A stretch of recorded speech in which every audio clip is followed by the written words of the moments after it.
oluvannyuma lw'emmotoka z'empaka ezibadde zigenda okubeera mu bitundu by'e Kabale okwongezebwayo olw'omusujja gwa Rift Valley Fever ogwalumbye ekitundu ky'e Kabale. abakulira omuzannyo gwa mmotoka z'empaka mu ggwanga bagamba nti bafiiriziddwa bya nsusso olw'empaka zino okwongezebwayo. Ekintu kino kitukosezza mu ngeri etali emu kubanga abantu baffe baali babuukinze hotels ez'okusulamu ebintu bingi nnyo, abalala baali basazeemu engendo zaabwe nga basazeewo okuvuga. Era mu kitiibwa kyekimu nti nno tusaba abantu abalina zi hoteri e Kabale mutuyambe nti nno abantu temubakyajinga ku lunaku lwe baali babuukinze. Bano bayongeddeyo empaka zino olw'abavuzi okuva ebweru w'eggwanga okutegeeza nga batidde omusujja guno, so nga ne baddereeva abaakuno nabo babadde batandise okuwanduka mu mpaka zino olw'ensonga eyo. Empaka zino ezibadde zigenda okubeerawo mu nnaku za Pasika kati zaakubeerawo okuva nga 8 okutuusa nga 10 omwezi ogujja.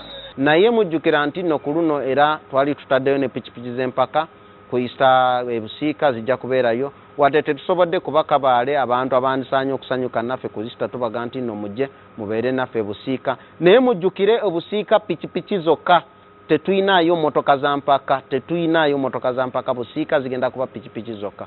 Baddereeva abasoba 30 basuubirwa okwetaba mu mpaka zino ezigenda okugatta abavuzi okuva mu Uganda, Rwanda ne Burundi. Sam Mpoza, NTV.